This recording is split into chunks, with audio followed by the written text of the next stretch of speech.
नमस्कार, आपका मेरे चैनल में स्वागत है।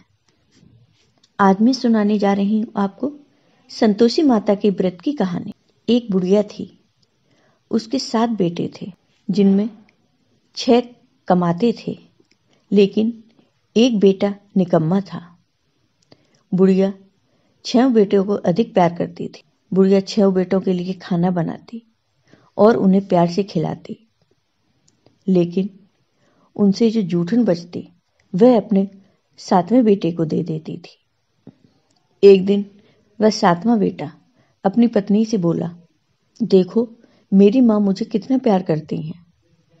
तब पत्नी ने कहा, क्यों नहीं, सबका झूठा जो तुमको खिलाती हैं। तब वह लड़का बोला, ऐसा नहीं हो सकता, मेरी माँ मेरे साथ ऐसा नहीं कर सकती। मैं तुम्हारी बात नहीं मानता। मैं जब अपनी आंखों से देख लूंगा तब ही यह बात मानूंगा। तब बहू ने हंसकर कहा, ठीक है, अपनी आंखों से देख लोगे तब तो मानोगे। कुछ दिन बाद त्योहार आया। घर में कई प्रकार के भोजन बनाए गए, साथ में चूरमे के लड्डू भी बनाए गए। तब बुढ़िया का वह लड़का सिर दर्द का बहाना लेकर पतला सा वस्त्र ओढ़कर रसोई में सो गया। वह कपड़े में से सब देख रहा था। उसके 6 भाई भोजन करने आए। लड़के ने देखा, माँ ने उनके लिए सुंदर आसन बिछाकर कई प्रकार के भोजन परोसे और आग्रह करके उन्हें खिलाया। वह यह सब देखता रहा। जब उसके 6 भाइयों ने भोजन कर लिया और वो भोजन करके चले गए, तब उसकी माँ ने जूठी थालियों में से जो लड्डू का चूरमा बचा था उन सबको मिलाकर एक लड्डू बना लिया। जूठन साफ कर लड़के की माँ ने उसे पुकारा, बेटा 6 भाई भोजन कर गए, अब तुम भी आ जाओ और भोजन कर लो। लड़के ने अपनी माँ से कहा, नहीं माँ, मुझे भोजन नहीं करना। मैं अब कमाने जा रहा हूँ, मैं परदेश जा रहा हूँ। माँ ने कहा, कल जाता है तो आज चला जा। वह बोला, हाँ माँ, मैं आज ही जाऊंगा। यह कहकर वह घर से परदेश जाने के लिए निकल गया। चलते समय लड़के को अपनी पत्नी की याद आई। लड़के की पत्नी गौशाला में उपले थाप रही थी। लड़का वहां गया और अपनी पत्नी से बोला, हम जावें परदेश, आवेंगे कुछ काल, तुम रहियो संतोष से, धर्म अपनो संभाल। तब उसकी पत्नी बोली, जाओ पिया आनंद से, हमारो सोच हटाए, राम भरोसे हम रहें, ईश्वर तुम्हें सहाय। 2 निशानी आपन देख धरू में धीर, सुध मत हमारी बिसरियो, रखियो मन गंभीर। तब लड़का बोला, मेरे पास तो कुछ नहीं है, यह अंगूठी है, इसलिए ये अंगूठी तुम ले लो और अपनी कुछ निशानी मुझे दे दो। तब उसकी पत्नी ने कहा, मेरे पास तो कुछ भी नहीं है, मेरे पास तो यह गोबर भरा हाथ ही है। यह कहकर उसकी पत्नी ने उस लड़के की पीठ पर गोबर के हाथ की थाप मार दी। लड़का चल दिया। चलते चलते वह दूसरे देश पहुंच गया। वहां एक साहूकार की दुकान थी। वहां जाकर लड़का कहने लगा, भाई मुझे नौकरी पर रख लो। साहूकार को जरूरत थी। बोला, ठीक है, तुम यहां नौकरी कर सकते हो। तब लड़के ने पूछा, तनख्वाह कितनी होगी? इस पर साहूकार ने कहा, मैं पहले तुम्हारा काम देख लूं, उसके बाद मैं तुम्हें बताऊंगा कि तुम्हें कितने पैसे मिलेंगे। लड़का साहूकार के यहाँ नौकरी करने लगा। वह सुबह 7 बजे से 10 बजे तक नौकरी करने लगा। कुछ दिनों में दुकान का सारा लेन देन, हिसाब किताब, ग्राहकों को माल बेचना, सारा काम वह लड़का करने लगा। साहूकार के 7-8 नौकर थे। वे सब चक्कर खाने लगे। यह तो बहुत होशियार बन गया। सेठ ने भी जब उस लड़के का काम देखा और 3 महीने में ही उसे आधे मुनाफे का हिस्सेदार बना दिया। वह कुछ वर्ष में ही नामी सेठ बन गया। और मालिक सारा कारोबार उस लड़के पर छोड़कर चला गया। इधर उस लड़के की पत्नी को सास ससुर बहुत दुख देने लगे। सारी गृहस्थी का काम करा के उसे लकड़ी लेने जंगल को भेजते थे। इस बीच घर के आटे से जो भूसी निकलती उसकी रोटी बनाकर रखती जाती और फूटे नारियल की नारियली में पानी दिया जाता। एक दिन वह लकड़ी लेने जा रही थी। रास्ते में बहुत सी स्त्रियां संतोषी माता का व्रत करती उसे दिखाई दी। वह वहां खड़ी होकर संतोषी माता की कथा सुनने लगी और उन औरतों से पूछने लगी, बहनों, तुम किस देवता का व्रत करती हो और उसके करने से क्या फल मिलता है? यदि तुम इस व्रत का विधान मुझे भी समझा दो तो तुम्हारा बहुत ही एहसान होगा। तब उनमें से एक स्त्री बोली, ठीक है, यह संतोषी माता का व्रत है। इसके करने से निर्धनता, दरिद्रता का नाश होता है और जो कुछ मन में हो, कामना हो, सब संतोषी माता की कृपा से पूरी होती है। तब लड़के की पत्नी ने उनसे उस व्रत की विधि पूछी। तब उस स्त्री ने कहा, सवा आने का गुड़ चना लेना, इच्छा हो तो 5.25 आने का लेना, जो भी तुम्हारे पास हो, जैसे भी पैसे हों, लेकिन लेना सवा में ही। प्रत्येक शुक्रवार को व्रत रहकर कथा सुनना। इसके बीच क्रम टूटे नहीं, लगातार नियम का पालन करना। अगर सुनने वाला कोई न मिले तो घी का दीपक जला उसके आगे जल के पात्र को सामने रखकर कथा कहना। जब कार्य सिद्ध न हो, नियम का पालन करना और कार्य सिद्ध हो जाने पर व्रत का उद्यापन करना। 3 मास में माता फल पूरा करती हैं। यदि किसी के गृह खोटे भी हों तो भी माता वर्ष भर में कार्य सिद्ध करती हैं। फल सिद्ध होने पर उद्यापन करना चाहिए, बीच में नहीं। उद्यापन में 2.5 सेर आटे का खाजा तथा इसी परिमाण से खीर तथा चने का साग करना। 8 लड़कों को भोजन कराना। जहां तक हो सके देवर, जेठ, भाई बंद के लड़कों को ही भोजन कराना। अगर वो नहीं मिले तो रिश्तेदारों तथा आसपास के पड़ोसियों को बुलाना और उन्हें भोजन कराकर दक्षिणा देना और माता का नियम पूरा करना। लेकिन ध्यान रहे, उस दिन घर में खटाई कोई नहीं खाए। यह सुन बुढ़िया के लड़के की बहू चल दी। रास्ते में लकड़ी के बोझ को बेच दिया और उन पैसों से गुड़ चना ले संतोषी माता के व्रत की तैयारी कर आगे चली। और सामने मंदिर देखकर किसी से पूछा, यह मंदिर किसका है? तब उन्हें सबने बताया कि यह संतोषी माता का मंदिर है। यह सुनकर लड़के की पत्नी माता के मंदिर में जाकर माता के चरणों में लेट गई और माता से विनती करने लगी, माँ, मैं निपट अज्ञानी हूँ, व्रत के कुछ भी नियम नहीं जानती, मैं दुखी हूँ। हे माता, जगत जननी, मेरा दुख दूर कर, मैं तेरी शरण में आई हूँ। माता को यह सब सुनकर उस लड़के की पत्नी पर दया आ गई। एक शुक्रवार बीता, दूसरे को उसके पति का पत्र आ गया और तीसरे शुक्रवार को उसका भेजा हुआ पैसा आ गया। यह देख उसकी जेठ चिटानी मुंह सिकोड़ने लगी। लड़के ताने देने लगे।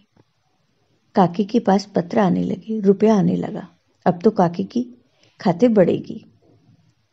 लेकिन लड़के की पत्नी उन लड़कों से सरलता से कहती, भैया, कागज आवे रुपया आवे, हम सबके लिए अच्छा है। ऐसा कहकर आंखों में आंसू भरकर लड़के की पत्नी संतोषी माता के मंदिर में आकर माता के चरणों में गिरकर रोने लगी और कहने लगी, माँ, मैंने तुमसे पैसा कम मांगा है, मुझे पैसे से क्या काम है? मुझे तो अपने सुहाग से काम है, मैं तो अपने स्वामी के दर्शन मांगती हूँ। तब माता ने लड़के की पत्नी पर प्रसन्न होकर कहा, जा बेटी, तेरा सुहाग आएगा। यह सुनकर लड़के की पत्नी खुशी से बावली होकर घर में जाकर सारा काम करने लगी। इधर संतोषी माँ विचार करने लगी, इस भूली पुत्री को मैंने कह तो दिया कि तेरा पति आएगा, लेकिन कैसे? वह तो इसे स्वप्न में भी याद नहीं करता। उसे याद दिलाने को मुझे ही जाना पड़ेगा।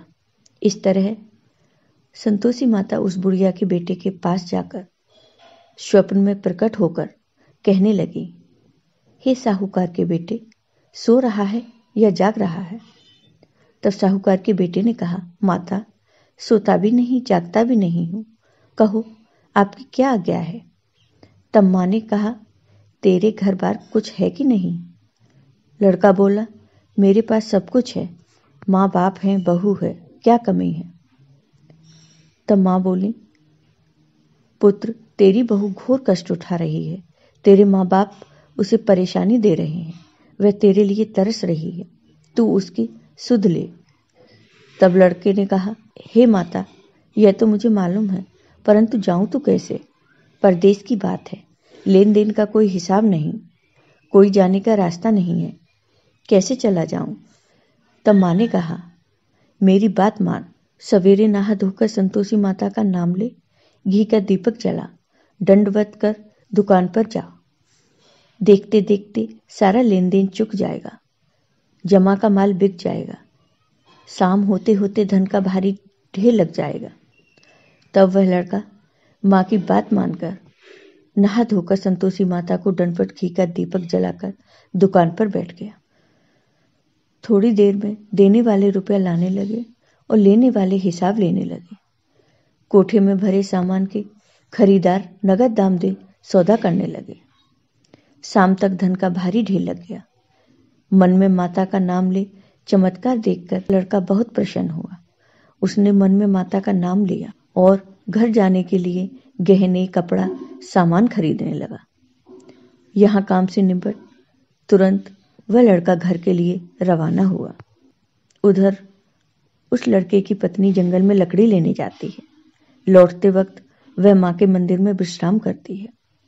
वह तो उसके प्रतिदिन रुकने का स्थान बन गया। धूल उड़ती देख वह माता से पूछती है, हे माता, यह धूल कैसे उड़ रही है? तब माता कहती हैं, हे पुत्री, तेरा पति आ रहा है। अब तू ऐसा कर, लकड़ियों के 3 बोझ बना ले, एक नदी के किनारे रख, दूसरा मेरे मंदिर पर, तीसरा अपने सिर पर। तेरे पति को लकड़ियों का गट्टर देख मोह पैदा होगा। वह यहाँ रुकेगा, नाश्ता पानी खाकर माँ से मिलने जाएगा। तब तू लकड़ियों का बोझ उठाकर जाना और चौक में गट्ठर डालकर जोर से आवाज लगाना, लो सासू जी, लकड़ियों का गट्ठर लो, भूसे की रोटी दो, नारियल के खेपड़े में पानी दो, आज मेहमान कौन आया है? माता जी से बहुत अच्छा कहकर वह प्रसन्न मन से लकड़ियों के 3 गट्ठर बनाती है। एक नदी के किनारे पर, एक माँ के मंदिर पर रखती है। इतने में मुसाफिर आ जाता है। सूखी लकड़ी देख उसकी इच्छा उत्पन्न हुई कि हम यहीं पर विश्राम करें और भोजन बनाकर खा पीकर गांव जाएं। इसी तरह लड़का वहां रुककर भोजन बनाता है, विश्राम करके तब गांव जाता है।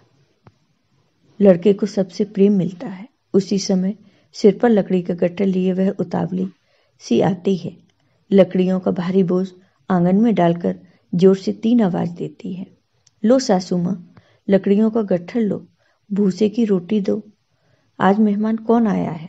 यह सुनकर उसकी सास बाहर आकर अपने दिए हुए कष्टों को भुलाने को कहती है, बहू, ऐसा क्यों कहती हो? तेरा पति ही तो आया है। आ बैठ, मीठा भात खा, भोजन कर, कपड़े गहने पहन ले। उसकी आवाज सुनकर उसका पति बाहर आता है। अंगूठी देखकर व्याकुल हो जाता है और माँ से पूछता है, माँ, यह कौन है? तब माँ बोली, बेटा, यह तेरी बहू है। जब से तू गया है तब से सारे गांव में भटकती फिरती है, घर का कामकाज कुछ नहीं करती, 4 पहर आकर खा जाती है। लड़का बोला, ठीक है माँ, मैंने इसे भी देखा और तुम्हें भी। अब दूसरे घर की चाबी दो, मैं उसमें रहूंगा। माँ बोली, ठीक है, जैसी तेरी मर्जी। तब वह लड़का दूसरे मकान की तीसरी मंजिल का कमरा खोलकर सारा सामान लेकर उसमें रहने लगा। एक दिन में राजा के महल जैसा ठाट बाट बन गया। अब क्या था, बहू सुख भोगने लगी। इतने में शुक्रवार आ गया। उसने पति से कहा, मुझे संतोषी माता के व्रत का उद्यापन करना है। तब पति बोला, ठीक है, तुम खुशी से कर लो। वह उद्यापन की तैयारी करने लगी। उसने अपनी जेठानी के लड़कों को भोजन के लिए बुलाया। उन्होंने मंजूर भी कर लिया, परंतु पीछे से जेठानियों ने अपने बच्चों को सिखा दिया, देखो भोजन के समय खटाई मांगना, जिससे उसका उद्यापन पूरा नहीं होगा।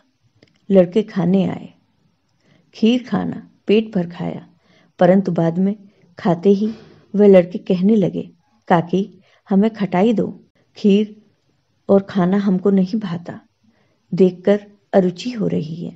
तब लड़के की पत्नी ने कहा, भाई खटाई किसी को नहीं दी जाएगी, यह तो संतोषी माता का प्रसाद है। लड़के उठ के खड़े हो गए और बोले, पैसा लाओ। भोली बहू कुछ जानती नहीं थी, उसने पैसे दे दिए। लड़के उसी समय हट करके इमली खटाई लेकर खाने लगे। यह देखकर बहू पर संतोषी माता नाराज हो गई। राजा के दूत उसके पति को पकड़कर ले गए। जेठ जेठानी मन माने वचन कहने लगे, लूट लूट कर धन इकट्ठा कर लाया है, अब सब मालूम पड़ जाएगा जब जेल की मार खाएगा। बहू से यह सब सहन नहीं हुआ। वह रोती हुई संतोषी माता के मंदिर गई और कहने लगी, हे माता, तुमने क्या किया? हंसाकर अपने भक्त को रुला दिया। माता बोली, बेटी तूने उद्यापन करके मेरा व्रत भंग किया है। वह कहने लगी, माता मैंने कुछ अपराध नहीं किया, मैंने तो भूल से लड़कों को पैसे दे दिए थे, मुझे क्षमा करो, मैं फिर तुम्हारा उद्यापन करूंगी। तो माँ बोली, अब भूल मत करना। वह कहती है, अब भूल नहीं होगी। अब बतलाओ मेरे पति कैसे आएंगे? तब माँ बोली, जा पुत्री, तेरा पति तुझे रास्ते में आता मिलेगा। वह मंदिर से निकली, रास्ते में पति आता हुआ मिला। तब उसने पूछा, कहाँ गए थे? तो उसके पति ने बताया कि इतना धन जो कमाया है उसका टैक्स राजा ने मांगा था, वह भरने गया था। लड़के की पत्नी बहुत प्रसन्न होती है और कहती है, भला हुआ, अब घर को चलो। कुछ दिन बाद फिर शुक्रवार आया। तब लड़के की पत्नी ने कहा, मुझे संतोषी माता का फिर से उद्यापन करना है। तो उसके पति ने कहा, ठीक है। लड़के की पत्नी ने फिर से जेठ के लड़कों को भोजन के लिए बुलाया। तब जेठानी ने एक दो बातें सुनाई और सब लड़कों को सिखा दिया कि तुम सब लोग पहले की तरह खटाई मांगना। लड़के भोजन से पहले कहने लगे, हमें खीर नहीं खानी, हमारा जी बिगड़ता है, कुछ खटाई खाने को दे दो।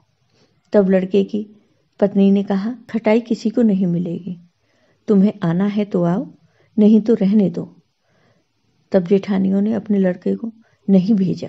लड़के की पत्नी ब्राह्मण के लड़कों को बुलाकर भोजन कराने लगे तथा उसने अपनी यथाशक्ति दक्षिणा की जगह एक एक फल उन्हें दे दिया। संतोषी माता लड़के की पत्नी पर बहुत प्रसन्न हुई। माँ की कृपा से ही 9वें मास में उसके चंद्रमा के समान पुत्र पैदा हुआ। पुत्र को पाकर लड़के की पत्नी प्रतिदिन माँ के मंदिर को जाने लगी। माँ ने सोचा, यह रोज आती है, आज क्यों ना इसके घर चलूं। यह विचार कर माँ ने भयानक रूप बनाया। गुड़ चने से सना मुख, ऊपर सूंड के समान होठ, उस पर मक्खियां भिनभिना रही थीं। दहली पर पैर रखते ही उसकी सास चिल्लाई, देखो कोई चुड़ैल आ गई है, लड़को इसे भगाओ, नहीं तो किसी को खा जाएगी। तब लड़के उसे भगाने लगे, चिल्लाकर खिड़की बंद करने लगे। लड़के की पत्नी खिड़की में से यह सब देख रही थी। वह खुश हुई और पागल बनकर चिल्लाने लगी, आज मेरी माँ मेरे घर आई है। वह बच्चों को दूध पीने से हटाती है। इतने में सास का क्रोध फट पड़ा। वह बोली, क्या उतावली हुई है, बच्चे को पटक दिया। इतने में माँ के प्रताप से लड़के ही लड़के नजर आने लगे। वह बोली, माँ मैं जिसका व्रत करती हूँ वह यह संतोषी माता है। सबने माता जी के चरण पकड़ लिए और विनती कर कहने लगे, हे माँ, हम मूर्ख हैं, अज्ञानी हैं, तुम्हारे व्रत की विधि हम नहीं जानते, व्रत भंग कर हमने बड़ा अपराध किया है, जग माता आप हमारा अपराध क्षमा करो। इस प्रकार संतोषी माता उन सब पर प्रसन्न होती हैं। बहू को प्रसन्न हो, जैसा फल दिया वैसा माता सबको देना। जय हो संतोषी माता की। आपको ये वीडियो पसंद आया हो तो लाइक करें, शेयर करें और मेरे चैनल को सब्सक्राइब करें। साथ ही बेल आइकन पर क्लिक जरूर करें, जिससे हमारे वीडियो के नोटिफिकेशन आपको मिलते रहें। धन्यवाद।